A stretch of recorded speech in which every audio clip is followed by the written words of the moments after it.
Hello दोस्तों, स्वागत है आप लोगों का हमारे यूट्यूब चैनल गुरुजी इंजीनियरिंग ड्राइंग में। आरसीसी डिजाइन में आज हम आप लोगों को लिंटल का डिजाइन बताएंगे। इसमें मैं आप लोगों को एक एग्जांपल कराऊंगा। एग्जांपल के साथ साथ ही इसका डिजाइन प्रोसीजर भी मैं आप लोगों को करा दूंगा। ठीक है, उससे पहले हम लिंटल के बारे में समझ लेते हैं कि लिंटल क्या होता है। ठीक है, जैसे कि आप यहाँ पर देख रहे हैं, ये एक दीवार है। ये हम दरवाजा, खिड़की या फिर रोशनदान कुछ भी हम मान सकते हैं।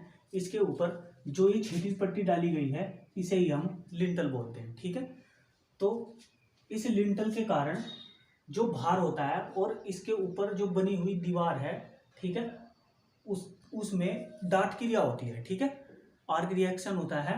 तो उसके बारे में मैंने यहाँ पर लिखा हुआ भी है, तो चलिए देख लेते हैं एक बार।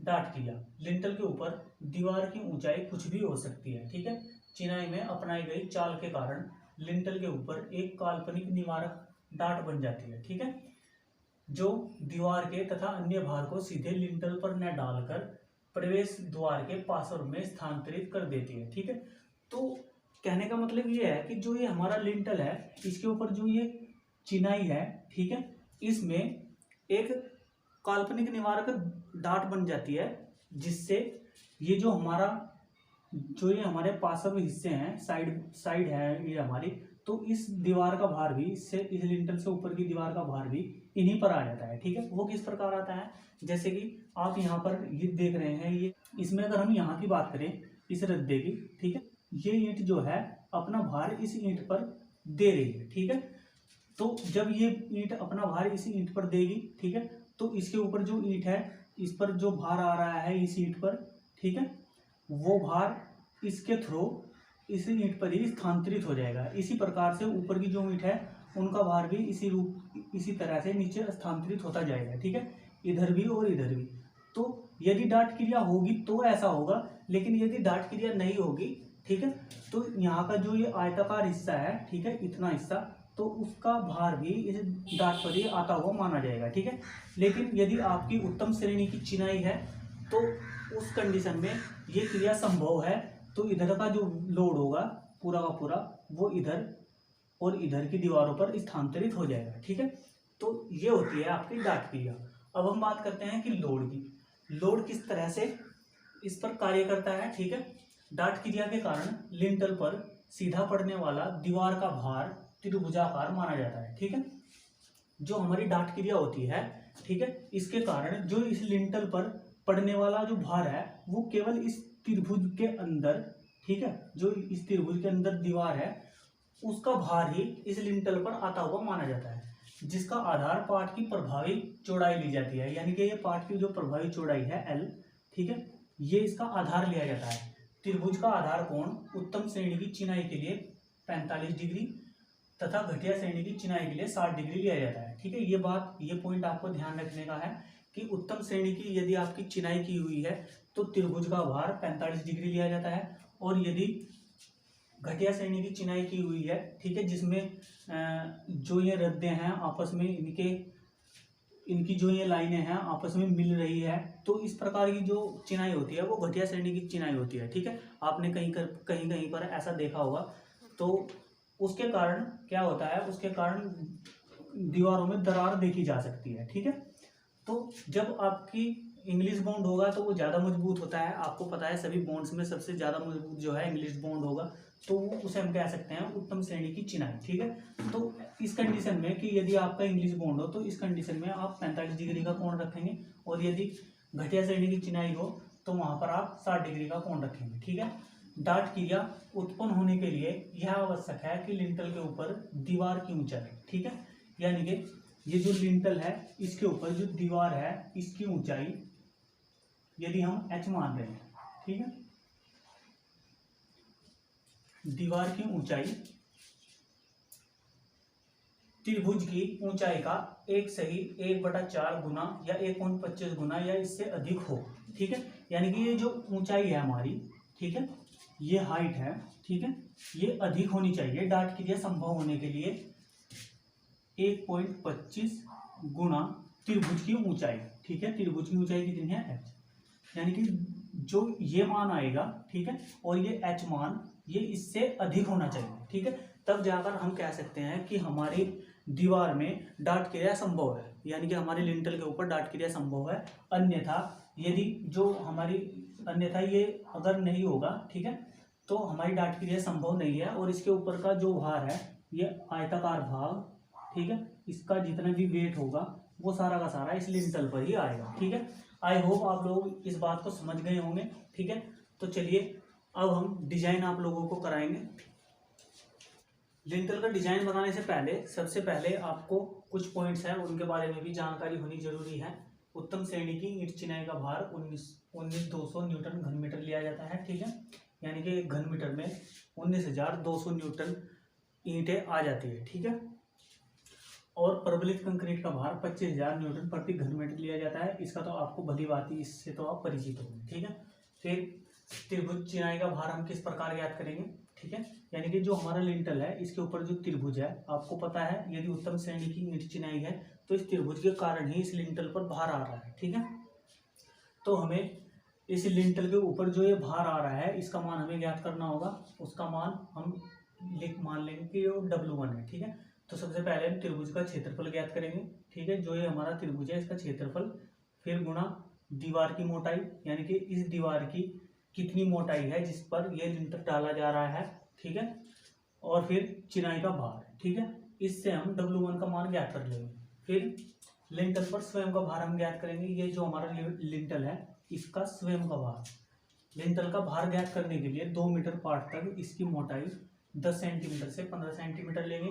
यानी कि जो आपका ये लिंटल है यदि इसका पार्ट जो स्पैन है, ठीक है, इसका स्पैन यदि 2 मीटर तक का है तो उसके लिए हम इसकी मोटाई 10 सेंटीमीटर से 15 सेंटीमीटर लेंगे। ठीक है, यानी कि ये मोटाई जो है यहाँ से यहाँ तक ये 10 सेंटीमीटर से 15 सेंटीमीटर तक लेंगे। और यदि 3 मीटर का पार्ट है तो आपको पता है इसका स्पैन बढ़ गया है, यानी कि खाली स्थान की जगह ज़्यादा हो गई है, यानी कि दरवाजे की चौड़ाई ज़्यादा हो गई है। ठीक है, तो उस कंडीशन में इसकी मोटाई को भी हमें बढ़ाना पड़ेगा। ठीक है, 15 सेंटीमीटर से 18 सेंटीमीटर तक हम ले सकते हैं। ठीक है, फिर हम इसका भार ज्ञात करेंगे।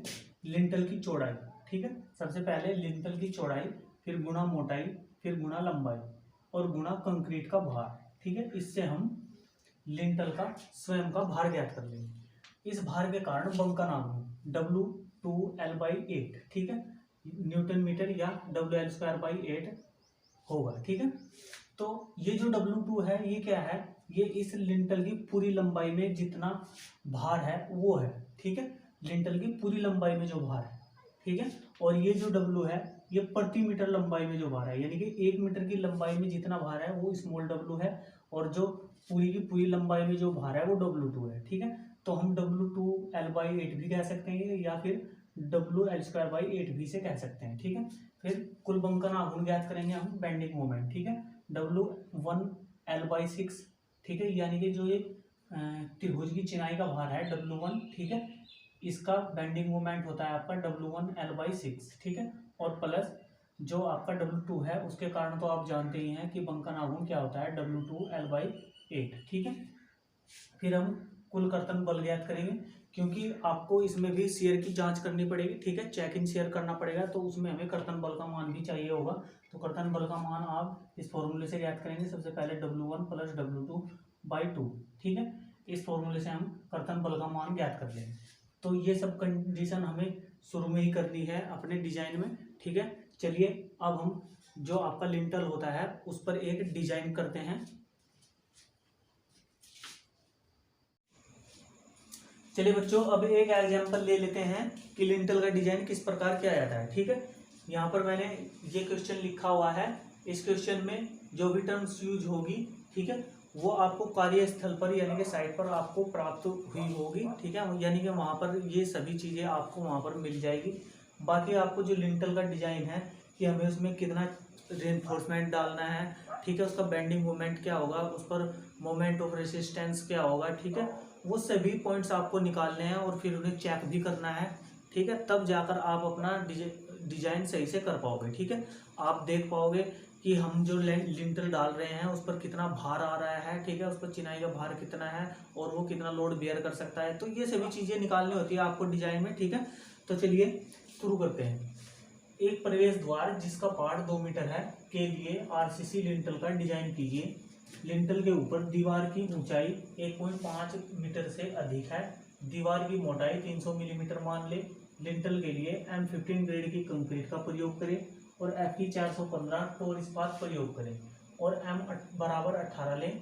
RCC का भार 25,000 न्यूटन पर घन मीटर व चिनाई का भार 19,200 न्यूटन पर घन मीटर मान लें। ठीक है, तो इस क्वेश्चन में जो भी हमें पॉइंट्स दिए हुए हैं उन्हें एक बार नोट कर लेते हैं। ठीक है, प्रश्नानुसार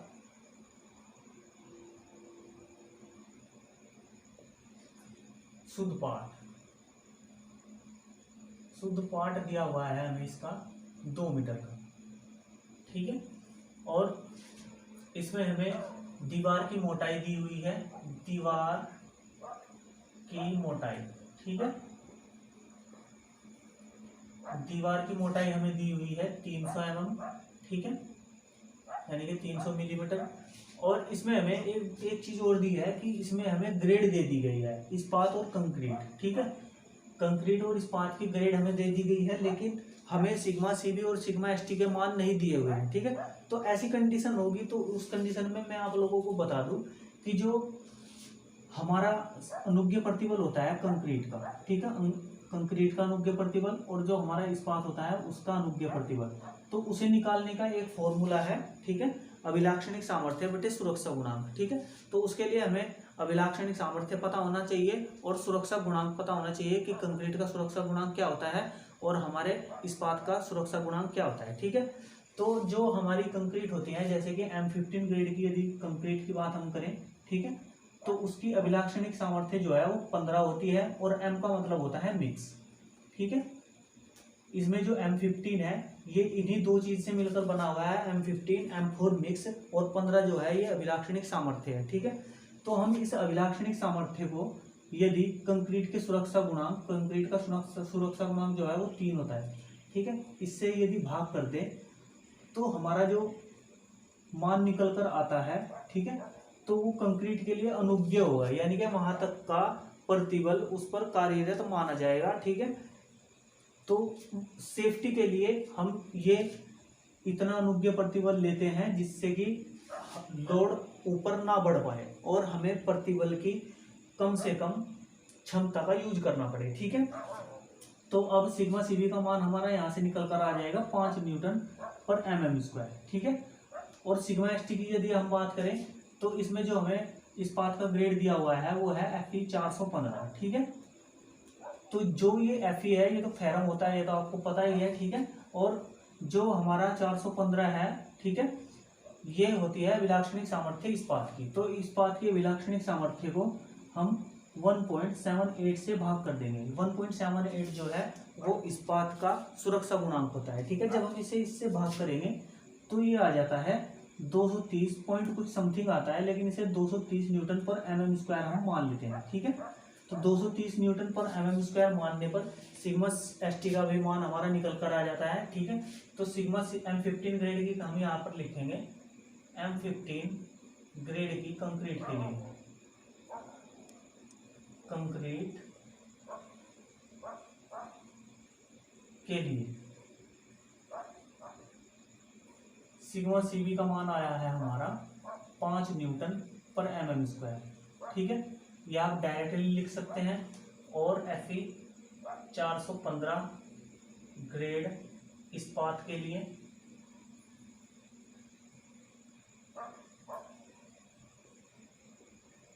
सिग्मा एसटी का मान है हमारा 230 न्यूटन पर mm²। ठीक है, और एक बात मैं और बता दूं आपको कि जब हम बंकन आघूर्ण ज्ञात कर लेंगे अपने इस क्वेश्चन में, ठीक है, जब हम बंकन आघूर्ण ज्ञात कर लेंगे इस क्वेश्चन में, तो इन सिग्मा सीबी और सिग्मा एसटी के आधार पर ही आप लोगों को प्रतिरोध आघूर्ण का मान याद रखना है। ठीक है, जब आपका सिग्मा सीबी और सिग्मा एसटी का मान ये होता है तो आपके प्रतिरोध आघूर्ण का मान पता है क्या होता है, ये होता है 0.64 BD²। ठीक है, और जेड का मान होता है, यानी कि जो उत्तोलक भुजा होती है उसका मान होता है 0.91 D। ठीक है, तो ये मान आपको याद रखने हैं। ये इन मान की टेबल आपको आपकी बुक में मिल जाएगी, तो वो बहुत ही ज़्यादा जरूरी है आपके लिए याद रखना, क्योंकि यदि आप x का मान निकालोगे इन प्रतिबलों के आधार पर, ठीक है, m sigma C B into D upon sigma C B plus sigma S T, तो वो थोड़ा लंबा प्रोसीजर हो जाएगा, ठीक है। तो इतना करने का समय आपको एग्जाम में नहीं मिलेगा, आपको अपना डिजाइन करना है। यदि आप ये चीज़ याद रख लोगे तो आपका टाइम कम लगेगा, ठीक है, जिससे कि आप नेक्स्ट क्वेश्चन में अपना टाइम दे सकते हैं, ठीक है। तो चलिए अब हम आगे की बात करते हैं। सबसे पहला पॉइंट है हमारा कि हमारा जो ये लिंटल है उसका हम माप ज्ञात करेंगे, ठीक है, उसकी हम माप ज्ञात करेंगे। तो उसके लिए मैंने आपको बताया है शुरू में ही कि यदि हमारा 2 मीटर का पार्ट होगा, ठीक है, 2 मीटर पार्ट के लिए हम जो लिंटल की गहराई जो हम लेंगे, ठीक है, वो 10 सेंटीमीटर से 15 सेंटीमीटर लेंगे, ठीक है, और 3 मीटर पार्ट तक के लिए हम 15 सेंटीमीटर से 18 सेंटीमीटर तक की आपके लिंटल की गहराई लेंगे, ठीक है। तो इसमें कौन सा रूल फॉलो हो रहा है, 2 मीटर पार्ट का, ठीक है। तो इसमें हम 15 सेंटीमीटर लिंटल की गहराई मान लेंगे, ठीक है। माना लिंटल की गहराई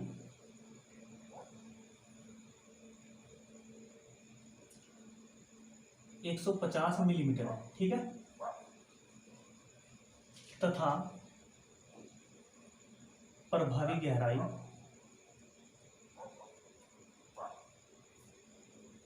ठीक है, ये हमने कुल गहराई मानी है 20 मिलीमीटर का। हम प्रभावी कवर मान के अगर चलेंगे तो प्रभावी गहराई जो है हमारी 130 मिलीमीटर आ जाएगी, ठीक है, 130 मिलीमीटर, ठीक है। ये पॉइंट आपको ध्यान रखने हैं कि आपको प्रभावी गहराई किसके अकॉर्डिंग लेनी है, ठीक है। अब हमें प्रभावी गहराई का तो हमें पता चल गया है। अब हम क्या ज्ञात करेंगे, यदि हमारा जो ये लिंटल है इसके ऊपर जो चिनाई है वो उत्तम श्रेणी की चिनाई है, ठीक है, यानी कि बहुत ही अच्छी श्रेणी की चिनाई है, जैसे कि आपका इंग्लिश बॉन्ड हो गया, ठीक है। तो इस प्रकार की चिनाई है, तो उसमें हम जो इस त्रिभुज का कोण लेंगे वो 45 डिग्री लेंगे, ठीक है। तो अब हम इसका पार्ट निकाल लेंगे, प्रभावी पार्ट, यहाँ से यहाँ तक का जो ये पार्ट है ये प्रभावी पार्ट हम निकाल लेंगे। तो प्रभावी पार्ट क्या हो जाएगा इसका, प्रभावी पार्ट L बराबर L प्लस डी, ठीक है। तो L का मान हमारा कितना है, 2 है, 2 मीटर ये दिया हुआ है, और D हमारा कितना आया है, जो हमारी प्रभावी गहराई है 130 मिलीमीटर, यानी कि 0.13 मीटर। तो L का मान हमारा आ जाएगा 2.13 मीटर, ठीक है। तो प्रभावी पार्ट हमें पता चल गया है। अब जो हमारा लिंटल है इसके ऊपर जो दीवार है, ठीक है, उसमें यदि हम इस त्रिभुज की बात करें, ठीक है, इस त्रिभुज के बारे में मैंने आपको बता दिया है। यदि हम इस त्रिभुज की बात करें तो 45 डिग्री का इसमें कोण है, ठीक है। तो इसका हम ऊंचाई ज्ञात करेंगे, ठीक है। तो इसकी ऊंचाई क्या हो जाएगी, सबसे पहले हम इसमें tan थीटा ले लेंगे, tan 45 डिग्री।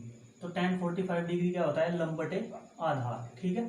तो लंब कितना है, लंब है हमारा h, और आधार हमारा कितना है, यदि हम इस त्रिभुज की इतने त्रिभुज की बात करें तो आधार हमारा हो जाएगा 2.13, यानी कि यहाँ से यहाँ तक की जो दूरी है, ठीक है, इसकी आधी दूरी, ठीक है। तो लंब बटे आधार ये हो गया टोटल, तो ये हो जाएगा 2h अपॉन 2.30, ठीक है। और tan 45 डिग्री का मान क्या होता है, 1, ठीक है। तो यहाँ से h का मान निकल कर आ जाएगा 2.13 अपॉन 2, यानी कि 1.06 मीटर। तो h का मान हमारा कितना आया है, 1.06 मीटर, ठीक है। तो यानी कि इस त्रिभुज की हमें ऊंचाई पता चल गई है। अब इस त्रिभुज की ऊंचाई हमें पता चल गई है।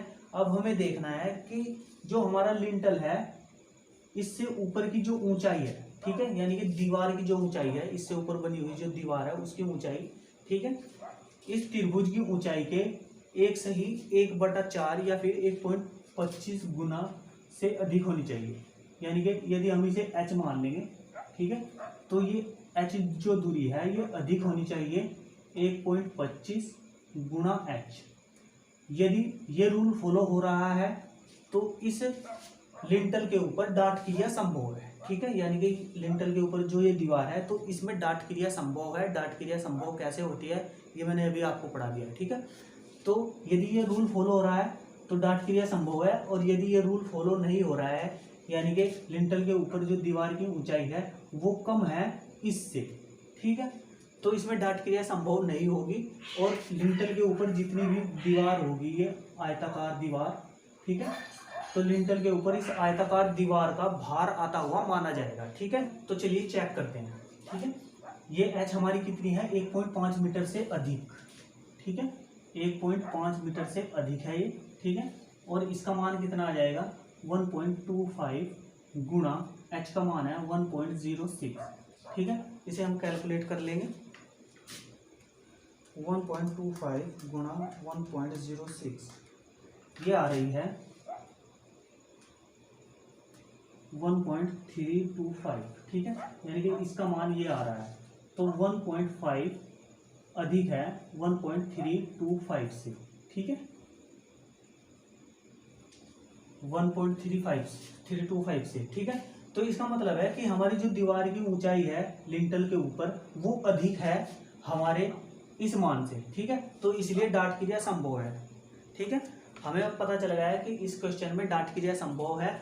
तो जो लिंटल के ऊपर इस त्रिभुजाकार त्रिभुज में, ठीक है, इस आकृति में जो ईंटें लगी हुई है इस लिंटल के ऊपर, उन्हीं का भार आता हुआ माना जाएगा। ठीक है, तो चलिए अब हम भार व्यवस्था और बंकन आघूर्ण निकालेंगे। ठीक है, दूसरा पॉइंट होगा हमारा, हम यहाँ पर लिख देंगे, इसमें हमें यहाँ पर लिखना होगा कि इस कारण डाट क्रिया संभव है। ठीक है, ये आप अपने आप लिख सकते हैं। ठीक है, अब दूसरा पॉइंट होगा भार तथा बंकन आघूर्ण।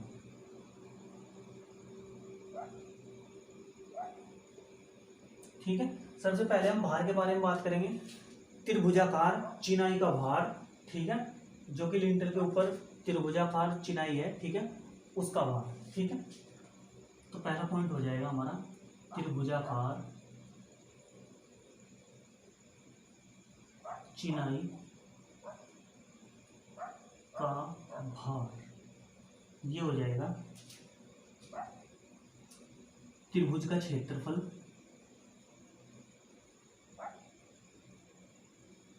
गुणा दीवार की मोटाई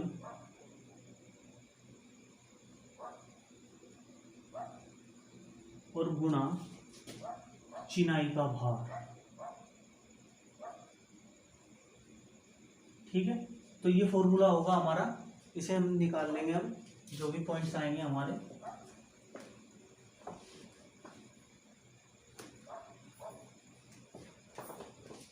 ठीक है, त्रिभुजाकार चिनाई का भार हो जाएगा। यहाँ पर आप देखिए, त्रिभुज का क्षेत्रफल हम ज्ञात करेंगे। ठीक है, त्रिभुज का क्षेत्रफल होगा 1/2 गुणा आधार गुणा ऊंचाई। ठीक है, तो आधार इसका कितना हो जाएगा 2.13 और ऊंचाई इसकी कितनी हो जाएगी 1.06। ठीक है, तो त्रिभुज का क्षेत्रफल हमने ज्ञात कर लिया। अब दीवार की मोटाई, ठीक है, दीवार की मोटाई हो जाएगी हमारी 300 मिलीमीटर यानी कि 0.30 मीटर। ठीक है, और गुणा चिनाई का भार, चिनाई का भार हो जाएगा हमारा 19,200। ठीक है, तो ये टोटल आ जाएगा 0.13 गुणा 1.06 गुणा 0.30 गुणा 19,200,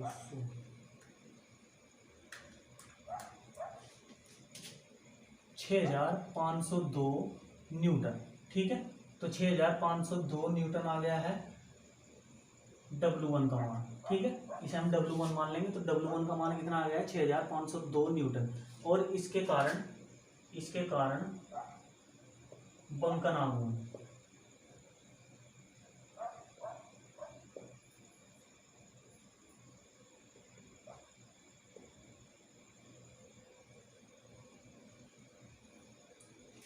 ये हो जाएगा W1L/6। ठीक है, तो ये हो जाएगा W1 का मान कितना है 6,502 गुणा L का मान है 2.30/6। तो इसका मान आ जाएगा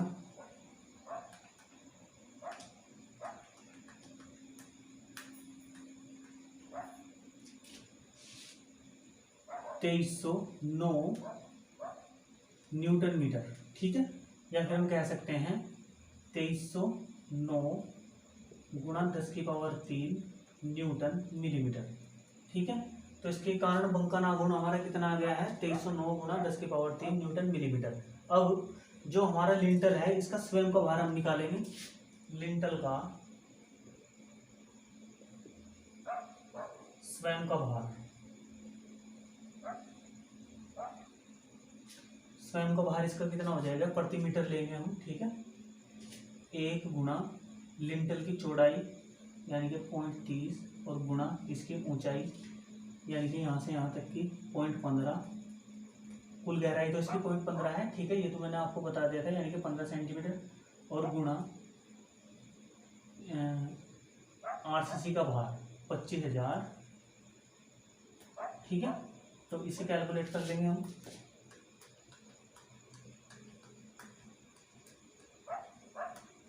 ये आ जाएगा 1125 न्यूटन प्रति मीटर, ठीक है। तो 1125 न्यूटन प्रति मीटर आ गया है। अब इसके लिए बंकन आघूर्ण हम ज्ञात कर लेंगे।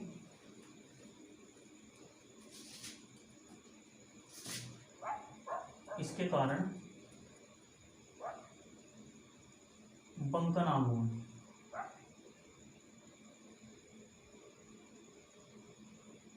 ये हो जाएगा हमारा 1125 गुणा एल का मान है 2.13 का वर्ग बटे 8, ठीक है।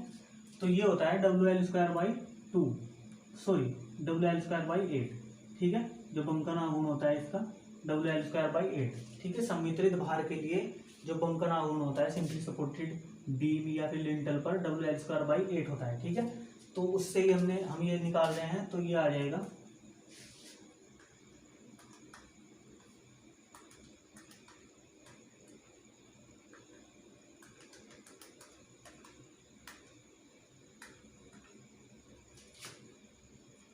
638 न्यूटन मीटर, ठीक है। या फिर हम कह सकते हैं 638 गुणा 10⁻³ न्यूटन मिलीमीटर, ठीक है। मीटर को हमने मिलीमीटर में चेंज किया है। तो कुल बंकन आघूर्ण हो जाएगा, कुल बंकन आघूर्ण, इन दोनों को हम जोड़ देंगे, इसे भी और इसे भी, ठीक है। तो ये हो जाएगा 638 प्लस 2309 गुणा 10⁻³ न्यूटन मिलीमीटर। तो ये आ जाएगा टोटल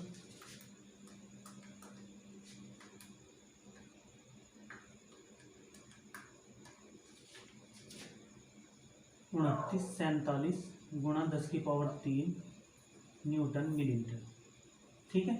तो जो कुल बंकन आघूर्ण है हमारा कितना आ गया है, 2947 गुणा 10⁻³ न्यूटन मिलीमीटर, और जो इसका प्रतिरोध आघूर्ण होगा वो भी यही होगा, ठीक है। अब हम इन सभी को नोट कर लेंगे एक बार। बेंडिंग मोमेंट आया हमारा 2947 और W1 का मान आया हमारा 6502 न्यूटन और W2 का मान हमारा आया है 1125, ठीक है। तो चलिए इसे रब कर देंगे। नेक्स्ट स्टेप हो गया हमारा,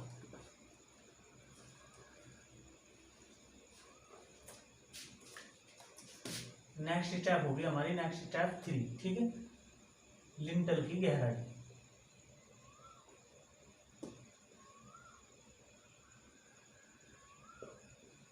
लिंटल की गहराई निकालने के लिए, ठीक है, आपको जो कंक्रीट और इस्पात है उनके अनुज्ञेय प्रतिबलों के आधार पर प्रतिरोध आघूर्ण का मान रखना होगा, ठीक है। तो उनके आधार पर प्रतिरोध आघूर्ण का मान आ जाएगा हमारा MR बराबर 0.64 BD², ठीक है। यहाँ से आप D का मान निकालेंगे, D का मान हो जाएगा √MR/0.64B, ठीक है। तो इनके मान हम रख देंगे। MR का मान क्या होगा, MR का मान हो जाएगा हमारा 2947000 डिवाइड बाई 0.64, B का मान है हमारा 300, ठीक है। तो इसका मान निकल कर आ जाएगा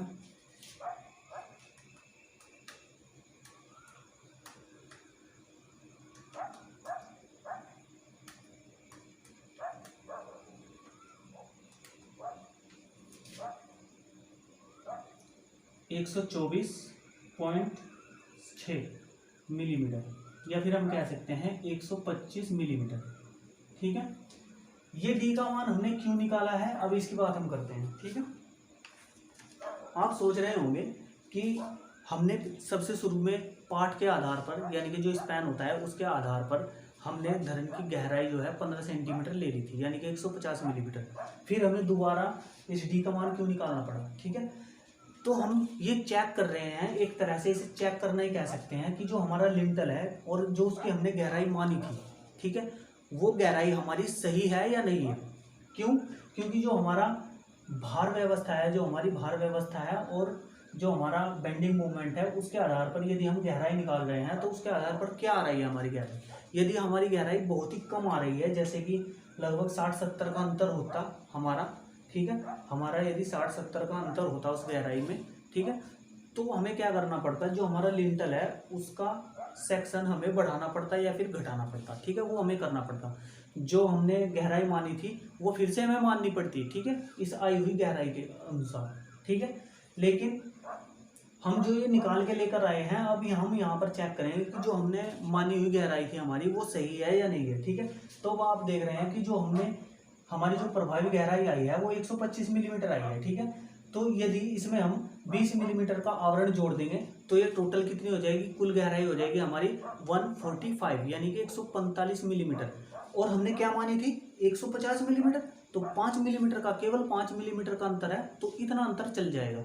यदि अंतर होता है इसमें 60 मिलीमीटर या 70 मिलीमीटर, ठीक है, तो उस कंडीशन में हमें अपने लिंटल की जो गहराई है उसे हमें बढ़ाना पड़ता है। ठीक है, तो चलिए शुरू करते हैं आगे। ठीक है, तो माना इसमें हमने कवर मान लिया, माना कवर 20 मिलीमीटर है, तो लिंटल की गहराई, लिंटल की कुल गहराई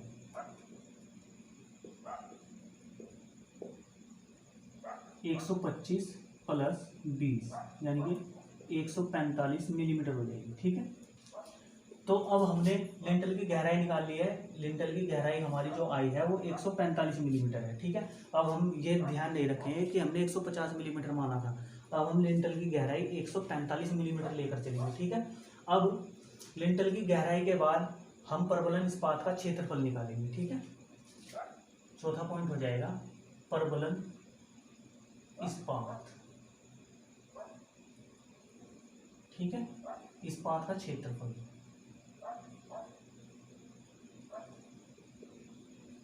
इस्पात का क्षेत्रफल क्या होगा आपका, AST बराबर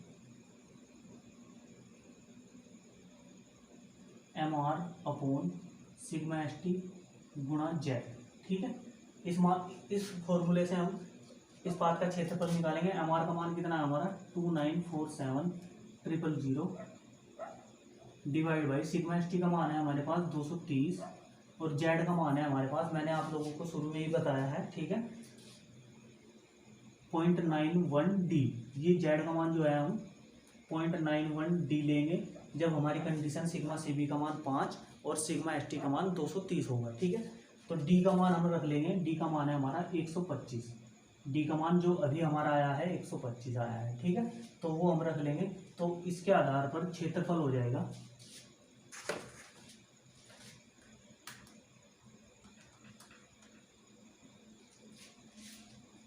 113 मिलीमीटर स्क्वायर। ठीक है, तो इस्पात का क्षेत्रफल हमारा कितना आया है 113 मिलीमीटर स्क्वायर। इसमें हम इस्पात की संख्या ज्ञात करेंगे। ठीक है, जो छड़ों की संख्या है वो ज्ञात करेंगे। ठीक है, 10 मिलीमीटर व्यास की छड़ प्रयोग करने पर, ठीक है, हम इसमें 10 मिलीमीटर व्यास की छड़ प्रयोग कर रहे हैं,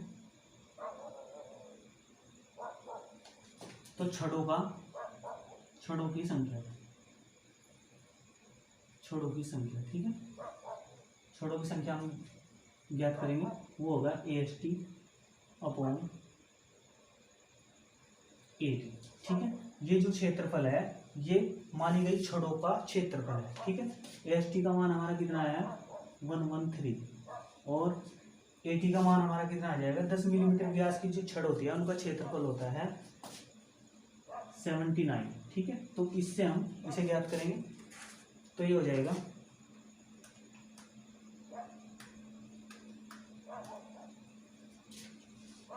1.43, ठीक है। इसे हम मान लेंगे 3 छड़े, ठीक है। आप सोच रहे होंगे कि ये तो पूरी 2 बार भी नहीं आ रही है, तो इन्हें हम 3 कैसे मान सकते हैं, ठीक है। सोचने की बात है, सोचिए, ठीक है। लेकिन मैं आपको बताना चाहूँगा कि हमने इन 2 बार्स की जगह 3 बार्स क्यों लिए है, ठीक है। क्योंकि जो हमारा लिंटल होगा, ये हमारा लिंटल है, ठीक है। इसमें जो हम छड़ यूज करेंगे, ठीक है, हमें क्या करना है, हमें इसका डिजाइन करना है। अभी हम डिजाइन कर रहे हैं, ठीक है। तो डिजाइन करने के लिए आप सोचोगे कि डिजाइन हमारा बेहतर होना चाहिए, ठीक है। किसी भी परिस्थिति में हमारा डिजाइन किया हुआ लिंटल फेल ना हो, ठीक है। तो आपको क्या करना होगा, आपको 2 छड़े जो है इसके एंड कॉर्नर तक ले जानी होगी, ठीक है। और इनमें से एक छड़ को जो है आप 8/10 की दूरी पर मोड़ दोगे, ठीक है, ठीक है। 8/10 की दूरी पर मोड़ दोगे, ठीक है। तो 8/10 की दूरी पर मोड़ने पर क्या होगा, क्योंकि आप देख सकते हैं कि ये लिंटल जो है एक सिंपली सपोर्टेड बीम की तरह ही कार्य कर रहा है, ठीक है। और सिंपली सपोर्टेड बीम में मैक्सिमम बेंडिंग मोमेंट क्या होता है, वो उसके मिडिल पॉइंट पर होता है, ठीक है। बात हम कर रहे हैं बेंडिंग मोमेंट की। बेंडिंग मोमेंट यहाँ पर सबसे मैक्सिमम होता है, इसलिए हमें यहाँ पर एक अतिरिक्त छड़ लेनी होगी, ठीक है। और उस अतिरिक्त छड़ को 8/10 की दूरी पर समाप्त करना होगा, ठीक है। तो जिससे क्या होगा, ये छड़ जो है बेंडिंग मोमेंट को बियर करेगी और हमारा लिंटल जो है वो और भी अधिक मजबूत हो जाएगा, ठीक है। तो हम 2 छड़ों की जगह यहाँ पर 3 छड़े यूज करेंगे। तो 3 छड़े यूज करने पर इस पाथ का क्षेत्रफल हो जाएगा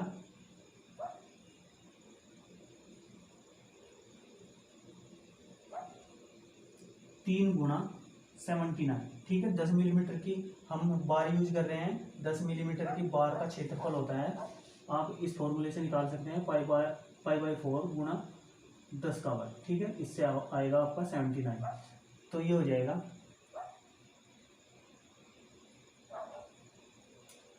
237 मिलीमीटर स्क्वायर, ठीक है। तो आपका इस्पात का क्षेत्रफल कितना आ गया है, 237 मिलीमीटर स्क्वायर। अब हम ये इस्पात का क्षेत्रफल रखेंगे कि हमने अपने बीम में 237 मिलीमीटर स्क्वायर इस्पात डाला है, ठीक है। अब जो हमारी स्टेप्स है डिजाइन की वो खत्म हो चुके हैं। अब क्या रह गया है, चेक करना। अब हम इसे चेक करेंगे, ठीक है। सबसे पहले हम न्यूनतम तनन इस्पात की जांच करेंगे, ठीक है। एक बार मैं यहाँ पर नोट कर लेता हूँ कि AST जो हमारा आया है वो है 237 मिलीमीटर स्क्वायर, ठीक है। और D का मान हमारा 125 मिलीमीटर आया है, ठीक है। बस और कुछ लिखने की इसमें जरूरत नहीं है।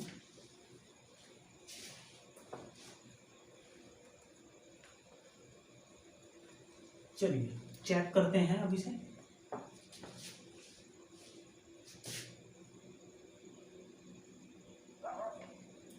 सबसे पहला पॉइंट होगा या फिर छठा पॉइंट आप बोल सकते हैं, उससे पहले हमने 4 पॉइंट किया है तो 5वां पॉइंट बोल सकते हैं हम, ठीक है। न्यूनतम तनन इस्पात की जांच, ठीक है। तो न्यूनतम तनन इस्पात की जांच करने के लिए हमारा जो न्यूनतम तनन इस्पात है उसका क्षेत्रफल कितना होना चाहिए, न्यूनतम तनन इस्पात का क्षेत्रफल ये होना चाहिए 0.85 B/D/FY, ठीक है। तो इससे हम निकाल लेंगे 0.85 गुणा B का मान है हमारा 300 और D का मान है 125 बटे FY का मान है हमारा 415, ठीक है। तो ये आ जाएगा 0.85 गुणा 300 गुणा 125 भाग 415, 76.8, ठीक है। यानी कि 77 मिलीमीटर स्क्वायर, ठीक है। इसे हम मान सकते हैं 77 मिलीमीटर स्क्वायर। यानी कि इसमें हमें बोल रहे हैं कि न्यूनतम तनन इस्पात हमारा 77 मिलीमीटर स्क्वायर होना चाहिए। लेकिन हमने अपने लिंटल में कितना इस्पात यूज किया है, 237 मिलीमीटर स्क्वायर, ठीक है। तो इस इस्पात से वो इस्पात हमारा बहुत ही ज़्यादा है, इसलिए हमारा जो लिंटल है वो इस्पात में मजबूत है, ठीक है। अब हम यहाँ पर लिखेंगे चूंकि लिंटल में डाला गया इस्पात न्यूनतम से अधिक है,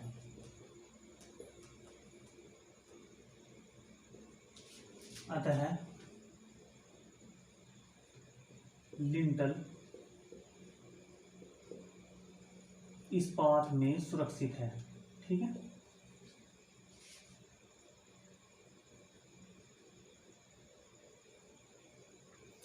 अब हमें पता चल गया है कि हमारा जो लिंटल है वो इस्पात में सुरक्षित है। नेक्स्ट स्टेप है हमारी चेक इन शियर, यानी कि कर्तन में जांच। अब हम कर्तन में जांच करेंगे।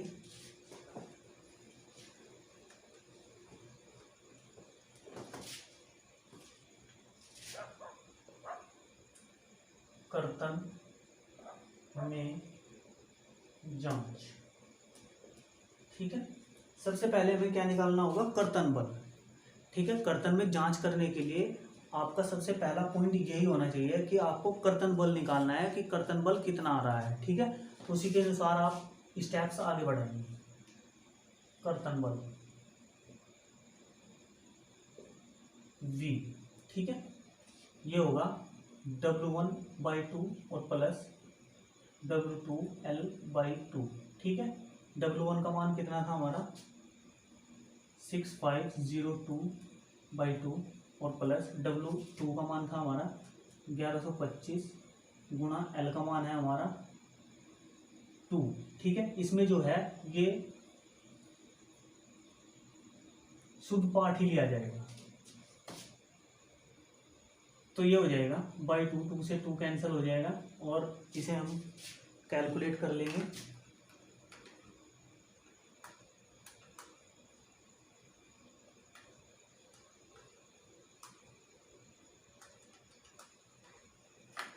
ये आ जाएगा 4376 न्यूटन। ठीक है, तो कर्तन बल का मान कितना आया है? 4376 न्यूटन। अब हम नॉमिनल शियर स्ट्रेस ज्ञात करेंगे। नॉमिनल शियर स्ट्रेस, ठीक है, तो ये होता है हमारा V/B गुणा D। ठीक है, V का मान है हमारा 4376 B का मान है 300 और D का मान है 125। इसे भी कैलकुलेट कर लेंगे।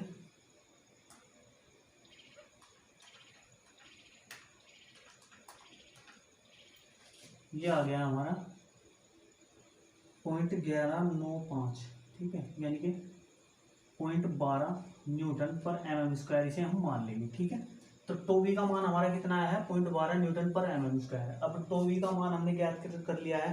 कर्तन में जांच करना आपने सीखा होगा, उसके लिए हमें टोसी का मान भी चाहिए होगा और टोसी और टोवी में हमें फिर तुलना करनी है। ठीक है, तो फिर आगे हमें प्रोसीजर करना है। ठीक है, तो उसके लिए टोसी का मान ज्ञात करने के लिए हमें सबसे पहले प्रबलन इस्पात का प्रतिशत हमें ज्ञात करना है। ठीक है, परसेंटेज ऑफ स्टील।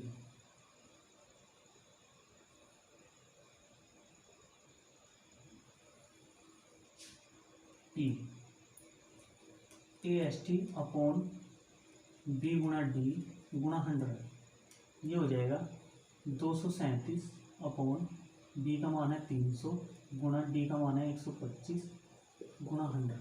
ठीक है, तो ये आ जाएगा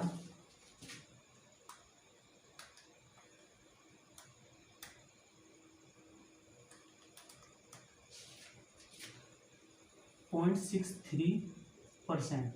ठीक है, अब टोसी का मान हमारा आ जाएगा, यदि हम टेबल में देखेंगे। ठीक है, टेबल के बारे में मैंने आपको बताया था कि जो हमारी टेबल होती है उसमें परसेंटेज ऑफ स्टील लिखा हुआ होता है और कंक्रीट की ग्रेड लिखी हुई होती है। ठीक है, ये टेबल जो है आपको एग्जाम में भी दी जाएगी। ठीक है, आपके पेपर में आपको दी जाएगी, वहाँ पर आप देखकर इनके मान निकाल सकते हैं। तो यहाँ पर परसेंटेज ऑफ स्टील लिखा हुआ होता है, यहाँ पर वो ग्रेड लिखी हुई होती है कंक्रीट की, M15 grade, M20 grade, M25 grade. ठीक है, तो जो हमारा परसेंटेज ऑफ स्टील आता है, ठीक है, जैसे कि ये पॉइंट छोड़कर यहाँ पर आपका 0.60% आपका इस्पात आ गया। ठीक है, तो आपको M15 ग्रेड की कंक्रीट की टेबल में, ठीक है, उसके कॉलम में भी आपको इसके सामने का ही अंक देखना है और वो आपको लिखना है। तो ये आता है हमारा टोसी का मान 0.32 न्यूटन पर mm²। ठीक है, कितना आता है? 0.32 न्यूटन पर mm², यदि आप टेबल में देखोगे। तो अब देख सकते हैं हम कि हमने जो हमारा टोवी है, नॉमिनल शियर स्ट्रेस, और जो हमारी कर्तन सामर्थ्य है, शियर स्ट्रेंथ, ठीक है, उनका मान हमने ज्ञात कर लिया है। अब इन दोनों की हम तुलना करेंगे कि हमें पता चल रहा है कि टोसी बड़ा है टोवी से। ठीक है, जब ये कंडीशन होगी, ये बात ध्यान रखनी है आपको, जब टोसी बड़ा होगा टोवी से, तो हमें किसी भी प्रकार के कर्तन प्रबलन की आवश्यकता नहीं है। ठीक है, ये बात आपको ध्यान रखनी है। आप इस कंडीशन में कर्तन प्रबलन छोड़ सकते हैं। ठीक है, फिर भी हम 6 मिलीमीटर व्यास के नाममात्र के छल्ले इसमें डाल देंगे। ठीक है, अतः कर्तन प्रबलन की आवश्यकता नहीं है, ये हम लिख रहे हैं आगे। ठीक है, फिर भी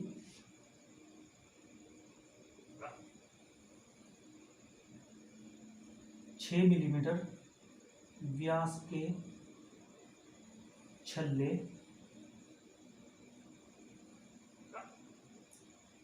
.75 डी यानी कि 0.75 गुणा 125 बराबर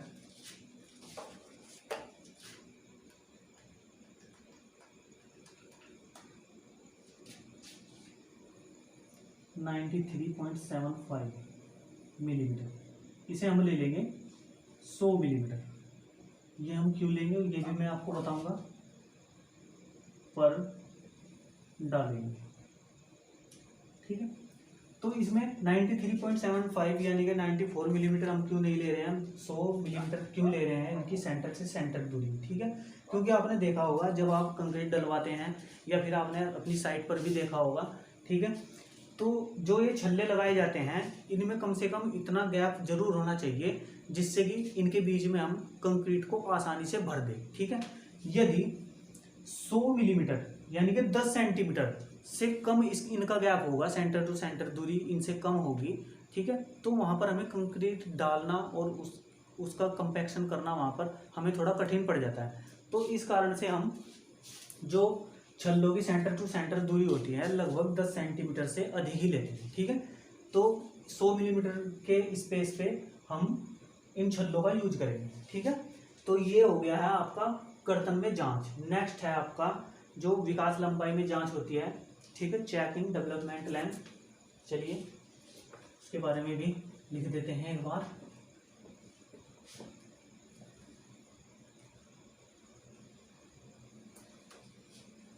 इससे पहले हम कर्तन बल लिख लेंगे। जो हमारा कर्तन बल अभी आया है वो आया है हमारा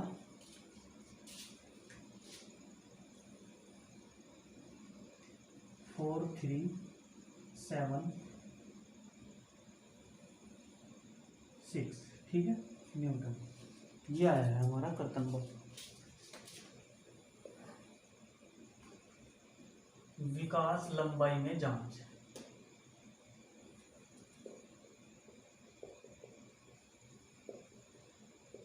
ठीक है, सबसे पहले हमें डेवलपमेंट लेंथ निकालनी होगी, LD सिग्मा ST इंटू 5/4 टो BD। ठीक है, सिग्मा ST का मान है हमारा 230 गुणा 5/4 टो BD का मान हमारा होगा M15 ग्रेड की कंक्रीट। ठीक है, M15 ग्रेड की कंक्रीट और Fe 415 इस्पात के लिए जो हमारा टो BD का मान होता है वो होता है 0.96। ठीक है, ये मान आपको याद रखने हैं। ठीक है, ये कहीं आपको बताने नहीं आएंगे या फिर आपके एग्जाम में भी नहीं आएंगे। ठीक है, तो ये टो BD के मान आपको याद रखने हैं, गुणा 0.96। ठीक है, तो ये आ जाएगा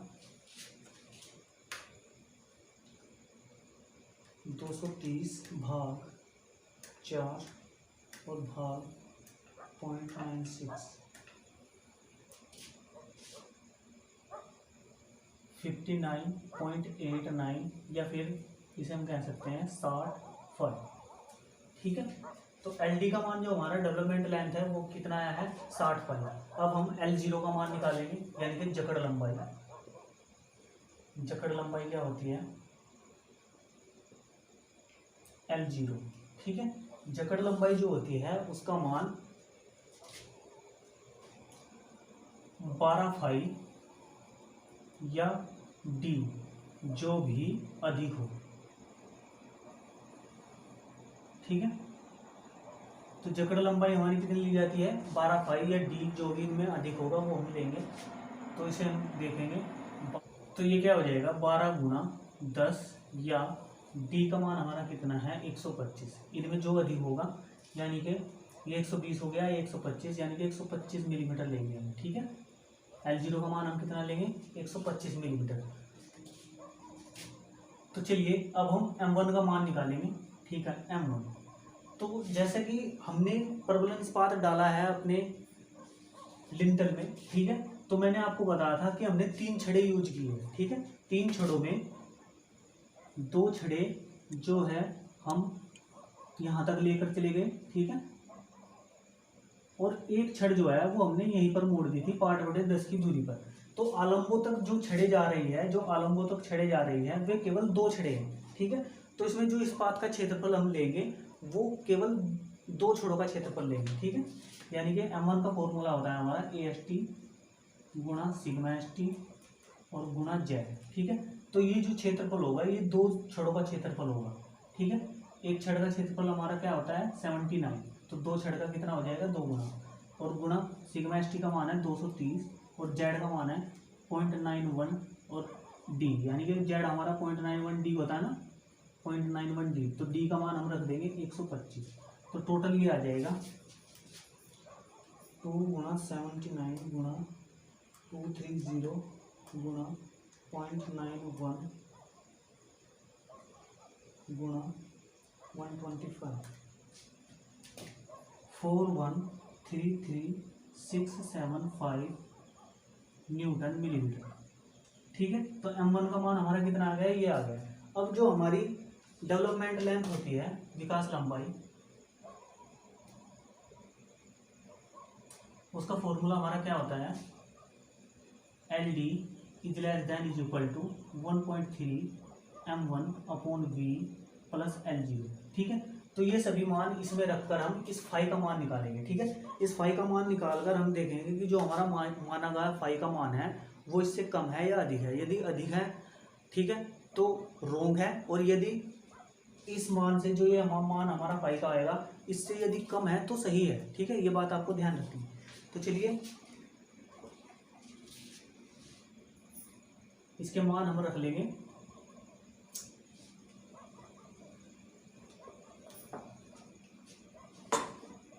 एल डी का मान है हमारा 60 phi is less than is equal to 1.3। M1 का मान हमारा कितना आया है 4133675 डिवाइड बाई V का मान है हमारा 4377 और प्लस एल जीरो का मान है हमारा एल जीरो का मान है 125, ठीक है। तो ये हम ज्ञात कर लेंगे। अब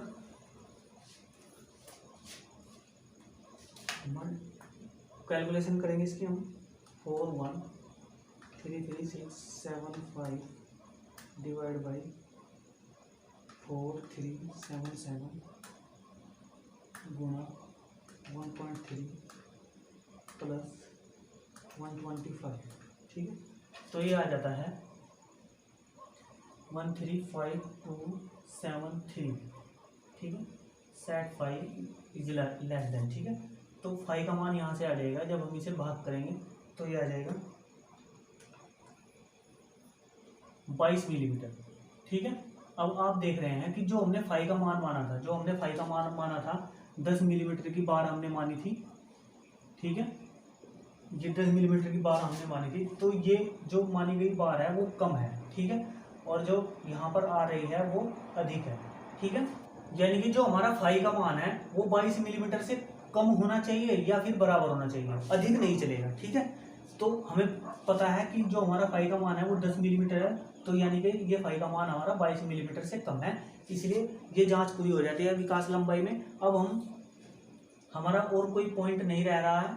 एक पॉइंट और मैं आपको बता दूं कि इसमें हम अतिरिक्त इस्पात भी यूज करेंगे, ठीक है।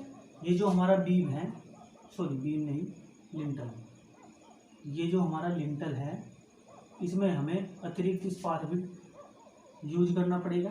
ये तो हमारी मेन बार्स हैं, ठीक है। 3 मेन बार्स थी हैं, जो कि 2 तो हम आलोकगतों को लेकर चले गए, ठीक है, और इनमें से एक बार हमने यहीं पर समाप्त कर दी, ठीक है। अतिरिक्त इस्पात हम कहाँ डालेंगे, ऊपर की तरफ भी हमें एक बार यहाँ पर डालनी पड़ेगी, ठीक है। वो इसलिए क्योंकि इसमें जो हमने 6 मिलीमीटर व्यास के छल्ले जो डाले हैं, ठीक है, ये उस बार पर अच्छी तरह से बंध जाएंगे, ठीक है, जिससे कि कंक्रीट डालते वक्त छल्ले इधर उधर नहीं होंगे और वे एक जगह ही स्थिर रहेंगे, ठीक है। और इससे क्या होगा, इससे इस लिंटल की मजबूती और भी ज़्यादा बढ़ जाएगी, ठीक है। तो ये था आज का जो लिंटल का जो डिज़ाइन होता है, ठीक है। तो आई होप आप लोगों की डिज़ाइन अच्छी तरह से समझ में आ गया होगा, क्योंकि हर एक पॉइंट मैंने लिंटल से संबंधित जो है वो इसमें बता दिया है।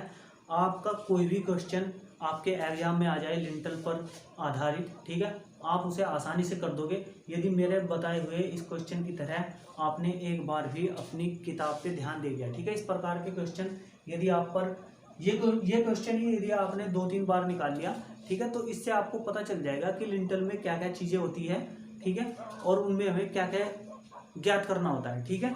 तो ये सब चीज़ें मैंने आप लोगों को बता दी है बच्चों। तो आपको आज का हमारा वीडियो कैसा लगा? यदि आपको हमारा वीडियो पसंद आया हो तो इसे ज़्यादा से ज़्यादा शेयर कीजिए और हमारे चैनल को सब्सक्राइब करना बिल्कुल भी ना भूलिएगा।